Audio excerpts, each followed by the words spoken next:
जहाँ कहीं इंसान अपनी मेहनत से अपनी ज़रूरियात पैदा करता है, मैं वहीं रहती हूँ। और दिवाली की रात को मैं हर उस घर में पहुंच जाती हूँ जहाँ एक चिराग में भी मुझे इंसानियत और सच्ची मोहब्बत झिलमिलाती हुई दिखाई देती है। यह एक महत्वपूर्ण अंश है आज की हमारी कहानी से। दीपावली पर दियों की रोशनी हर घर में दिखती है, मगर उस जगमगाहट के पीछे कैसी श्रद्धा और कैसी भावना है, शायद उन गृह स्वामियों की मौजूदा परिस्थितियों से उभरी मनस्थिति पर भी निर्भर करता है। अमूमन कुछ ऐसा कहने का भी प्रयास है आज की हमारी कहानी तीन दिए के लेखक श्री ख्वाजा अहमद अब्बास साहब का। तो दीपावली की बहुत बहुत शुभकामनाओं के साथ सुनते हैं आज से लगभग 6 या 7 दशक पूर्व लिखी इस कहानी को, जिसका शीर्षक है तीन दिए। पहला दिया। दिवाली का ये दिया कोई मामूली दिया नहीं था। दिए की शक्ल का बहुत बड़ा बिजली का लैंप था, जो सेठ लक्ष्मीदास के महल नुमा घर के सामने के बरामदे में लगा हुआ था। बीच में यह दियों का सम्राट दिया था, और जैसे सूरज के इर्द गिर्द अनगिनत सितारे हैं, इसी तरह इस एक दिए के चारों तरफ, बल्कि ऊपर नीचे भी, हजारों बल्ब बिजली के तारों में ऐसे जगमगा रहे थे जैसे मालन हारों में चमेली के सफेद फूलों को गूंथती है। बरामदे के हर मेहराब में उन बिजली के दियों के हार पड़े हुए थे।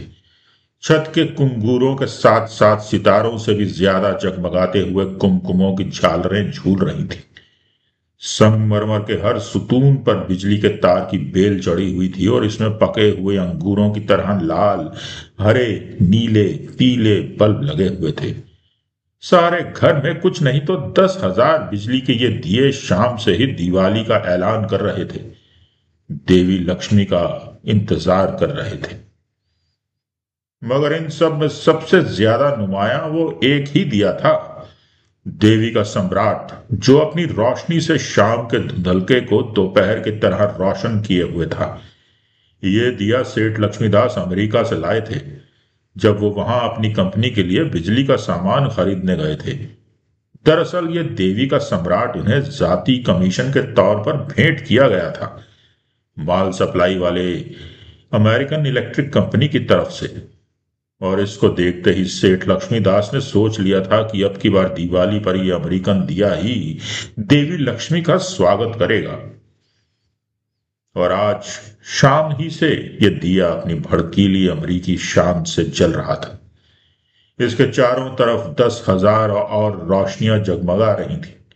सेठ लक्ष्मीदास का कहना था कि सब त्योहारों में दिवाली ही सबसे अहम और बरतर त्योहार है। दिवाली की रात को जहां उसका स्वागत करने को रोशनियां होती हैं, वहां देवी लक्ष्मी आती है। सो वो हमेशा उसका ख्याल रखते थे कि हर दूसरे सेठ और व्यापारी के घर से ज्यादा रोशनियां लक्ष्मी महल में होनी चाहिए। उनको यकीन था कि जितनी रोशनियां ज्यादा होंगी, उतनी ही ज्यादा लक्ष्मी देवी की मेहरबानी भी होगी। और शायद था भी ये सच। 20-22 साल पहले जब उनकी छोटी कपड़े की दुकान थी, तब उनके घर में कड़वे तेल के 100 दिए जला करते थे। फिर जब जंग हुई और उनको फौजी कंबल सप्लाई करने का ठेका मिल गया, तो उनके नए घर का 1,000 दिए जगमगाने लगे।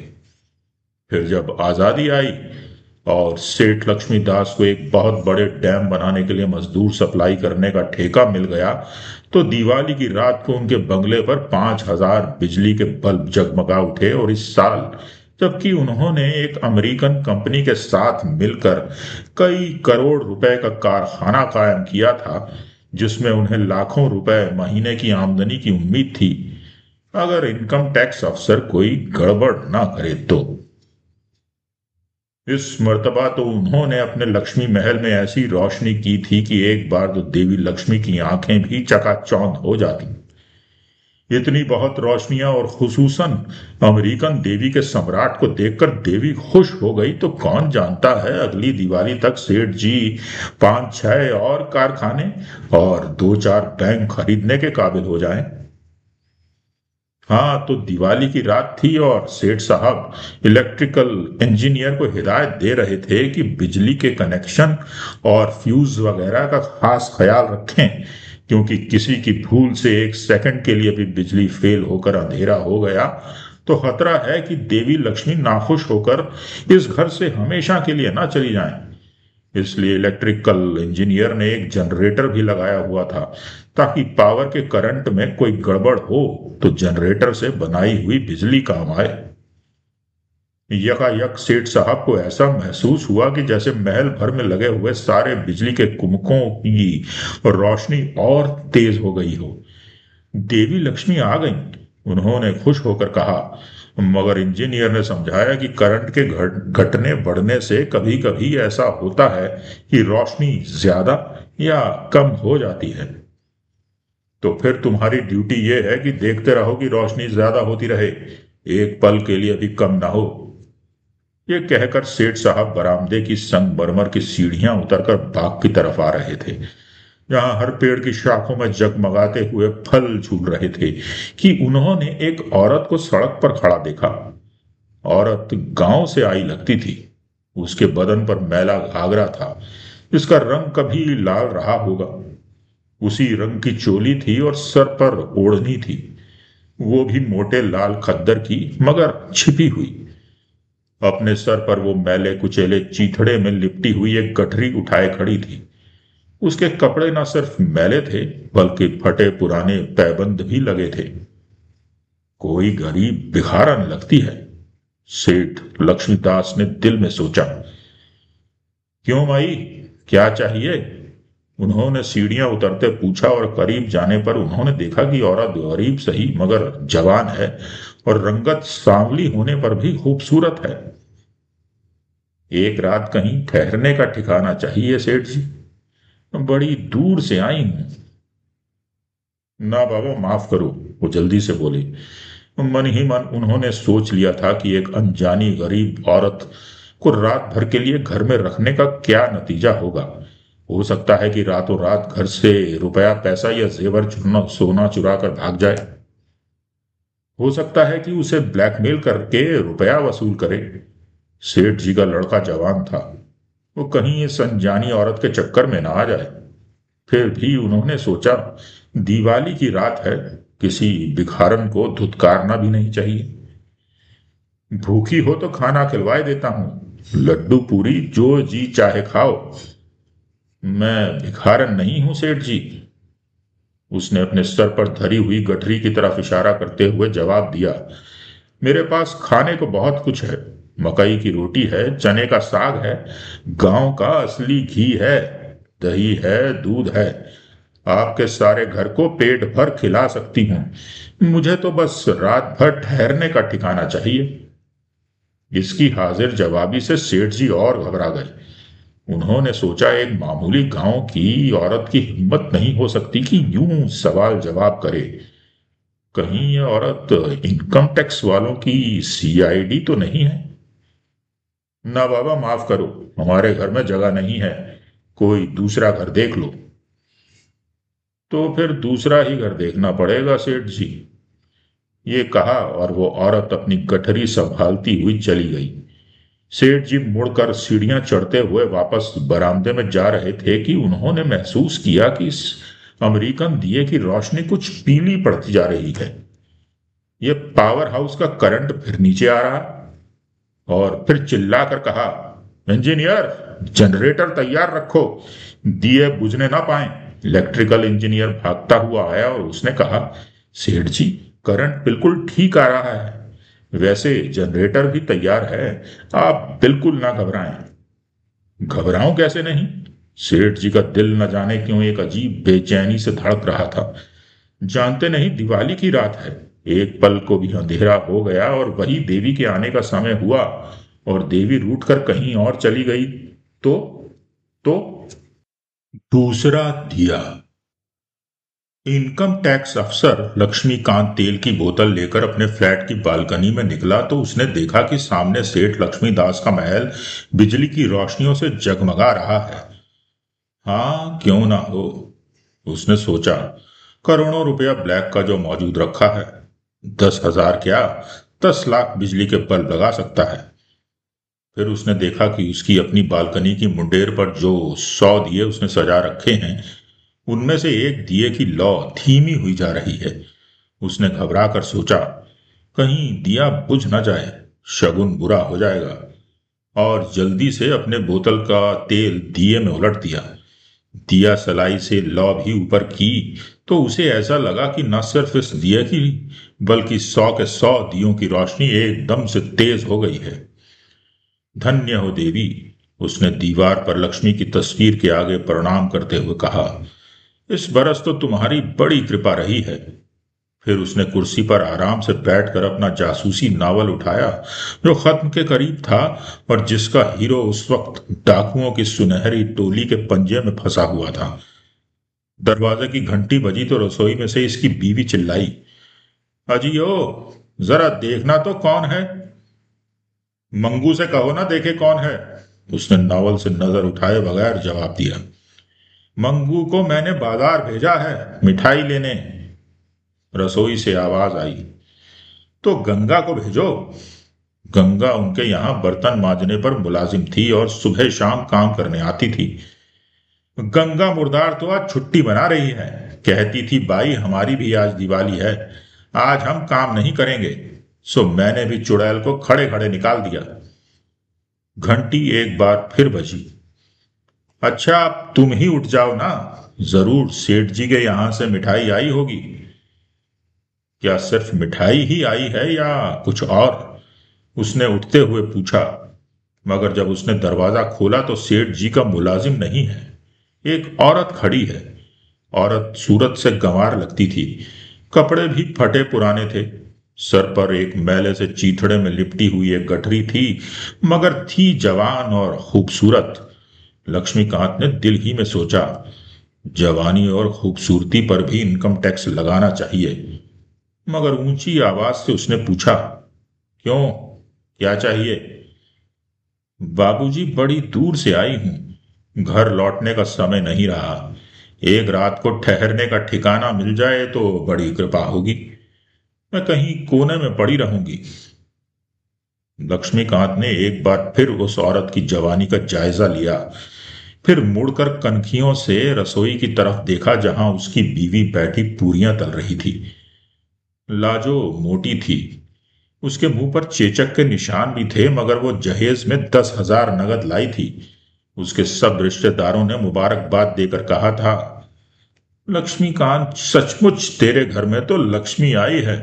लक्ष्मीकांत ने अपनी बीवी को देखा और उसके हाथ में पूरियां बेलने के लिए जो लकड़ी का बेलन था उसे भी देखा, और फिर हल्की सी ठंडी सी सांस लेकर इस अनजानी औरत की तरफ मुखातिब हुआ। आई कहां से हो। बड़ी दूर से आई हूं बाबूजी, मगर इस वक्त तो सेठ लक्ष्मी दास के यहां से आई हूं। क्यों, सेठ जी ने तुम्हें निकाल दिया। हाँ बाबूजी, यही समझो निकाल ही दिया। और वहां से तुम सीधी यहां चली आई। हाँ बाबूजी। लक्ष्मीकांत ने कितने ही जासूसी नावल पढ़े थे और उसे मालूम था कि अगर कोई सरमायादार किसी को तबाह करना चाहता है तो इसका हथियार कोई ऐसी औरत भी हो सकती है। तो सेठ जी ने मुझे ये दिवाली की भेंट भेजी है, उसने दांत भींच कर कहा। इस गठरी में क्या है। इसमें मकई की रोटी है बाबूजी, चने का साग है और गांव का असली घी है, और दूध दही भी है। बस बस रहने दो। उसे यकीन था कि यह सब बकवास है। जासूसी नावलों के मुताबिक इस गठरी में जेवर होगा, निशान लगे हुए नोट होंगे। रात को यह गठरी इस घर में छोड़कर यह औरत चंपत हो जाएगी और जब सेठ उसको पकड़वाने की धमकी देगा तो बगैर कुछ लिए दिए उसके इनकम टैक्स की रिटर्न पास करने पड़ेंगे। जाओ जाओ दूसरा घर देखो। उसने औरत की जवानी का आखिरी बार जायजा लेने के बाद एक और ठंडी सांस भरी और दरवाजा बंद कर दिया। कौन था। लाजो रसोई से चिल्लाई। कोई नहीं। कोई नहीं था तो इतनी देर किससे बात कर रहे थे। मेरा दिमाग मत खाओ, कोई भिखारिन थी। भिखारिन थी, तभी इतनी देर तक मीठी मीठी बातें कर रहे थे। मैं तुम्हें खूब। एक बार फिर घंटी बजी। दोनों ने दरवाजे की तरफ देखा। जाओ, लगता है फिर तुम्हारी भिखारिनाई है, बीवी ने हुक्म दिया। लक्ष्मीकांत ने दरवाजा खोला तो सफेद वर्दी पहने एक ड्राइवर हाथ में मिठाई का बड़ा सा सुनहरी डिब्बा लिए खड़ा था। सेठ लक्ष्मीदास ने दिवाली की मिठाई भेजी है। लक्ष्मीकांत डिब्बा लेकर अंदर आया तो लाजो ने जल्दी से डिब्बा ले लिया और ड्राइवर से चलाकर बोली, अच्छा भाई, सेठ जी से हमारी नमस्ते कहना और दिवाली की मुबारकबाद। दरवाजा बंद करके लक्ष्मीकांत कमरे में दाखिल हो ही रहा था कि बीवी ने फिर डांटा, अरे यहां खड़े मेरा मुंह क्या देख रहे हो? जल्दी से दियों में तेल डालो, उनकी रोशनी कम होती जा रही है। तीसरा दिया। दिया सिर्फ एक था जो झोंपड़ी के सामने टिमटिमा रहा था। दिए में तेल भी बहुत कम था। अंदर खाट पर लक्खू पड़ा था। उसका नाम भी लक्ष्मी चंद होता था। जब वो अपने गांव से चलकर शहर आया था, मगर मिल में और झोंपड़ियों की बस्ती में उसे लक्खू ही कहते थे। गरीब मजदूर को, और खुसूसन जब वो बेकार हो और बीमार भी हो, भला कौन लक्ष्मी चंद कह सकता था। उसकी बीवी गंगा एक कोने में बने हुए चूल्हे पर भात पका रही थी और सोचती जा रही थी कि बच्चों को भात के साथ खाने में क्या दूं। 12 आने घर में थे। इसकी वो लक्खू की दवाई ले आई थी। मालकिन ने खड़े खड़े निकाल दिया था, सिर्फ इसलिए कि उसने दिवाली की छुट्टी मांगी थी। 15 दिन की पगार बाकी थी, वो भी नहीं दी। कह दिया था, दिवाली के बाद आना, आज के दिन हम लक्ष्मी को घर से बाहर नहीं निकालते। इतने में उसके दोनों बच्चे बाहर से भागते हुए आए। बड़ा 7 बरस का था लक्ष्मण और छोटी 4 बरस की थी मीना। लक्ष्मण बोला, मामा, सेठ जी के महल में इतने दिए जल रहे हैं, लगता है रात नहीं दिन है। और एक देव तो इतना बड़ा है कि सब उसे देवी का सम्राट बोलते हैं। और मीना ने भिनक कर कहा, मां, भूख लगी है। मगर लक्ष्मण ने उसे डांट दिया, मुझे भूख लगी है। मैं कहता हूं मां, हमारे यहां एक ही दिया क्यों जल रहा है? इसलिए बेटा कि हम गरीब हैं, तेल के पैसे नहीं और दिए जला सकें। और खांसते हुए लक्खू ने खाट पर से आवाज दी, अरे तो फिर ये दिया भी बुझा दे, इस झोंपड़ी में अंधेरा ही ठीक है। हाय राम, गंगा जल्दी से बोली, दिवाली की रात को दिया बुझा दूं? अंधेरे में देवी लक्ष्मी नहीं आएगी। लक्खू इतनी जोर से चिल्लाया कि फिर खांसी का दौरा पड़ गया, मगर खांसते खांसते भी वो बोलता गया, देवी सेठ लक्ष्मीदास के महल में आएगी, लक्ष्मी चंद के घर नहीं आएगी। ना बुझा चिराग, थोड़ी देर में तेल खत्म हो जाएगा तो आपसे आप ही बुझ जाएगा। लक्ष्मण जो खिड़की में से झांक रहा था चिल्लाया, बाबा बाबा, देखो हमारे दिए की लौ आपसे आप ऊंची होती जा रही है। पागल हुआ है बे? लक्खू उसे डांट ही रहा था कि यह देखकर अचंभे में रह गया कि बाहर रखे हुए दिए की रोशनी अब झोपड़ी में भी फैलती जा रही है। दरवाजा किसी ने खटखटाया। गंगा ने दरवाजा खोला तो दिए की रोशनी में देखा एक औरत खड़ी है। क्या है बहन? एक रात कहीं ठहरने का ठिकाना चाहिए, बड़ी दूर से आई हूं। तो अंदर आओ ना। वो औरत दरवाजे में से अंदर आई तो उसके साथ ही चिराग की रोशनी भी अंदर आ गई। लक्खू ने कहा, हमारे पास तो बस यही झोंपड़ी है, होगी तो तकलीफ, मगर इतनी रात गए और कहाँ जाओगी? खाट भी एक ही है, मगर मैं अपना बिस्तर उधर जमीन पर कर लूंगा। औरत जमीन पर बड़े आराम से पालथी मारकर बैठ गई। नहीं भाई, तुम बीमार हो, तुम खाट पर सो जाओ। मैं तो धरती ही से निकली हूं, धरती ही से मुझे सुख आराम मिलता है। गंगा ने कहा, लगता है शहर में पहली बार आई हो।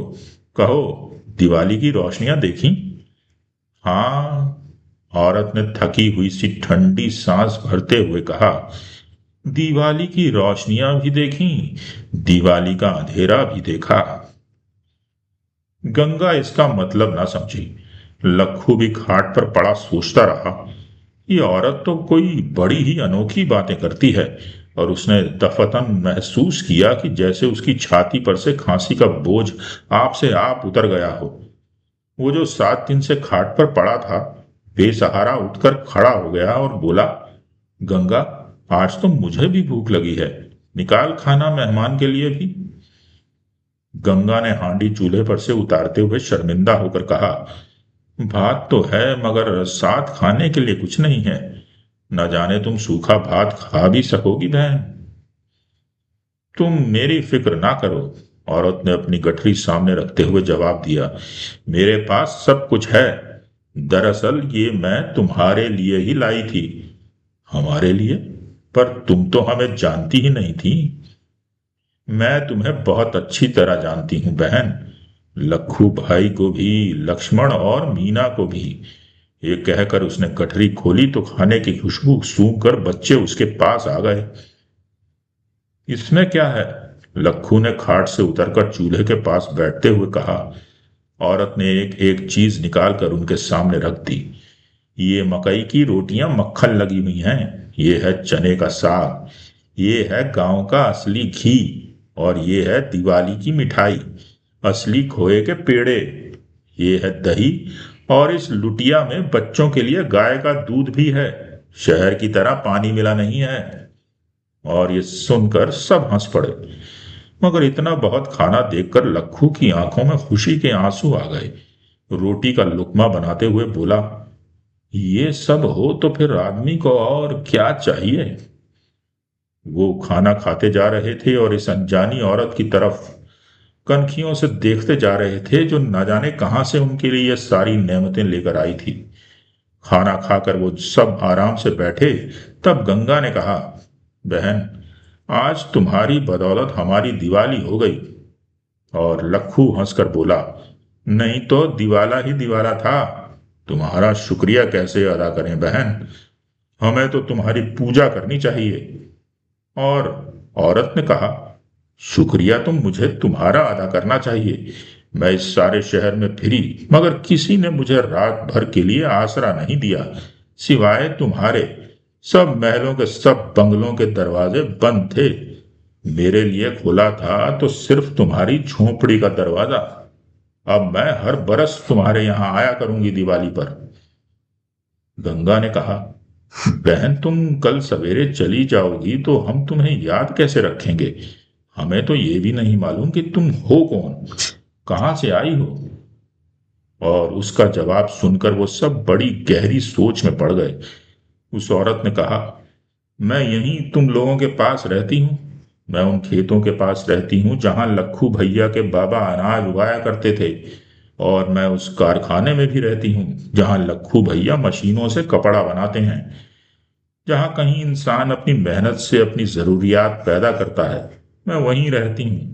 और दिवाली की रात को मैं हर उस घर में पहुंच जाती हूँ जहां एक चिराग में भी मुझे इंसानियत और सच्ची मोहब्बत झिलमिलाती हुई दिखाई देती है। थोड़ी देर झोपड़ी में सन्नाटा रहा। अब इस सिकलौते नन्हे सी दिए की रोशनी इतनी तेज हो गई थी कि झोपड़ी का कोना कोना जगमगा उठा था। और दूर सेठ लक्ष्मीदास के महल में अंधेरा छा गया था। शायद करंट और जनरेटर दोनों फेल हो गए थे। और बाबू लक्ष्मीकांत की बालकनी के सारे दिए भी तेल खत्म होकर बुझ गए थे। देवी, गंगा ने डरते हुए पूछा, तुम्हारा नाम क्या है। और उस औरत ने मुस्कुराकर जवाब दिया, लक्ष्मी।